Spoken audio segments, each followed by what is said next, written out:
మీ business ఏదైనా మీ ఊర్లో promotion చేయాలంటే అది సుమన్ టీవీతోనే సాధ్యం. ఇప్పుడే సంప్రదించండి. ఎన్నికలు వచ్చిన దగ్గర నుంచి జగన్మోహన్ రెడ్డి గారు మేనిఫెస్టో ఎప్పుడు బయటికి ఇస్తారు, మేనిఫెస్టోలో ఏం చెప్తారు అని చెప్పి ప్రతి ఒక్కరు కూడా ఎదురు చూసినటువంటి రోజు అని అంటే ఆ మేనిఫెస్టో పైన ఎంత నమ్మకం కలిగించాడో ఒక్కసారి మనం ఆలోచన చేస్తే రాజకీయ నాయకులకు ఉండాల్సినటువంటి క్రెడిబిలిటీ లక్షణాలు పూర్తిగా జగన్మోహన్ రెడ్డి గారిలో ఉన్నాయి. ఎన్నికల ముందు ప్రతి ఒక్క రాజకీయ పార్టీ మేనిఫెస్టో వదులుతుంది, ఎన్నికల తర్వాత అవన్నీ మర్చిపోతారు.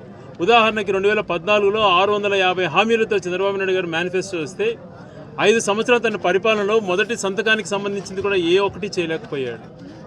650 హామీలలో కనీసం 5% కూడా పూర్తి చేయలేనటువంటి పరిస్థితి.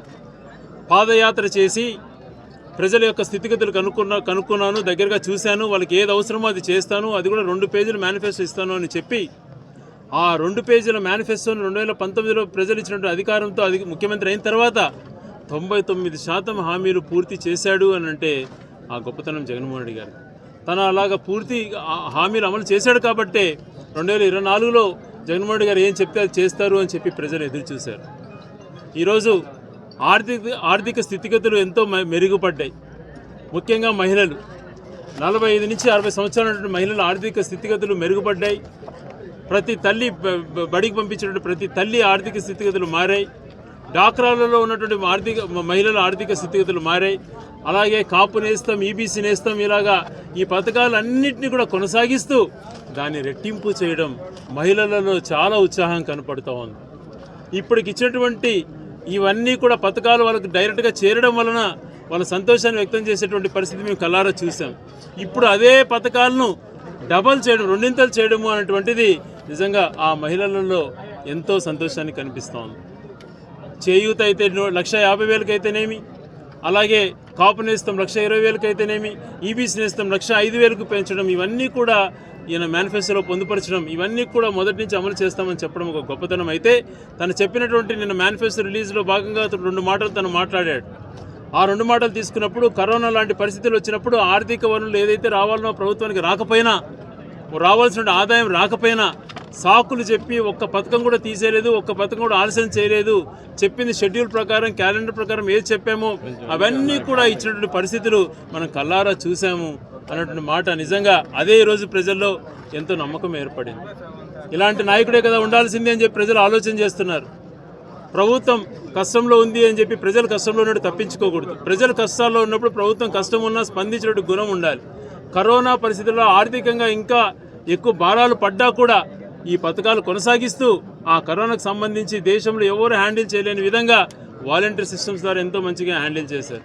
అలాగే మేనిఫెస్టోలో చెప్పనేటివి అనేక అంశాలు కూడా కంప్లీట్ చేసి చూపించాడు. 17 మెడికల్ కాలేజీల దగ్గర నుంచి, పోర్టు దగ్గర నుంచి, హార్బర్ల దగ్గర నుంచి, పరిశ్రమల దగ్గర నుంచి ఇలాగ అన్నీ కూడా చూసుకున్నప్పుడు నిజంగా చాలా గొప్పగా పేద ప్రజల గురించి ఆలోచన చేసినట్టు స్పష్టంగా కనపడుతోంది. అలాగే ఇప్పుడు ఈ మేనిఫెస్టోలో కూడా చూస్తే ప్రతి ఒక్క వర్గానికి, ముఖ్యంగా మధ్యతరగతి కుటుంబానికి సంబంధించినటువంటి పేద ప్రజలకు కానీ, మధ్యతరగతి వాళ్ళకు కానీ ఆర్థికంగా భరోసా ఇవ్వాలన్నటువంటి సంకల్పంతో ఆయన ఇచ్చిన మేనిఫెస్టోలో మహిళల ఆర్థిక స్థితిగతులు మారాలా అన్నటువంటి ఆలోచనతో మంచి పథకాలు తీసుకురావడం, అలాగే విద్యార్థుల కోసం క్రమం తప్పకుండా విద్యా దీవెన, వసతి దీవెన లాంటి పథకాలు కొనసాగించుకుంటూ నాడు నేడు రూపంలో స్కూల్స్ను అభివృద్ధి చేసినటువంటిది కంటిన్యూ చేస్తూ నెక్స్ట్ డిగ్రీ కాలేజెస్ను కూడా అదే రకంగా అభివృద్ధి చేయాలన్నటువంటి ఆలోచన కలగటం.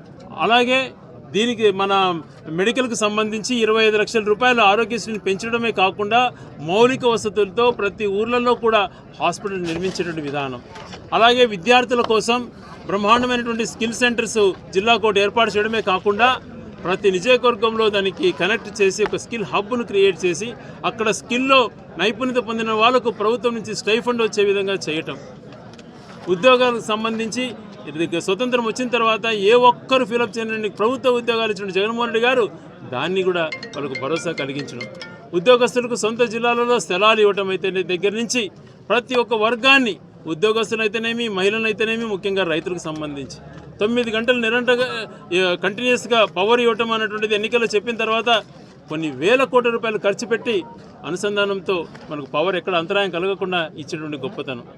అలాగే రైతులకు సంబంధించి పెట్టుబడి నిధి కింద 16,000 రూపాయలు సంవత్సరానికి పెంచడం, మద్దతు ధర ఇవ్వటం అన్నటువంటిది గతంలో ఎప్పుడు కూడా చూడలేదు. ఏ సీజన్కి ఆ సీజన్ ఇన్పుట్ సబ్సిడీ అన్నటువంటిది ఇవ్వడం కూడా గతంలో ఎప్పుడు మనం చూడలేదు. ఉదాహరణకి ఒక ఖరీఫ్ అయిపోయే లోపల ఖరీఫ్ అయిపోతానే రబీ స్టార్ట్ అయితేనే ఖరీఫ్కి సంబంధించిన నష్టం చెల్లించడం, అలాగే రబీ పంటలు వేసుకున్న పంట రబీలో నష్టం వస్తే ఖరీఫ్ స్టార్ట్ అయ్యే లోపల రబీకి సంబంధించినటువంటి రైతులకు వెసులుబాటు కల్పించడం, ఇలాగ ప్రతి ఒక్క వర్గాన్ని కార్మికులకు, కర్షకులకు, రైతులకు, యువతకు, మహిళలకు అందరికీ కూడా, అలాగే బడికి పోయేటువంటి పిల్లలకు ప్రతి ఒక్కరి గురించి ఆలోచన చేశాడు అని అంటే నిజంగా ఆయన ఒక చిత్తశుద్ధి ఉంది కాబట్టి ఇది సాధ్యపడింది. ఇవన్నీ ఒక ఎత్తైతే పట్టణాల్లో మౌలిక వసతులు కానీ, అలాగే ఇళ్ల పట్టాలు కొనసాగింపు 91 జగనన్న కాలనీలు ఈ నియోజకవర్గంలో నిర్మించుకున్నాం. ఇలాంటివి కొనసాగింపుగా ఎవరికి కూడా స్థలం లేని వ్యక్తి ఉండకూడదు, అది కొనసాగిస్తాం.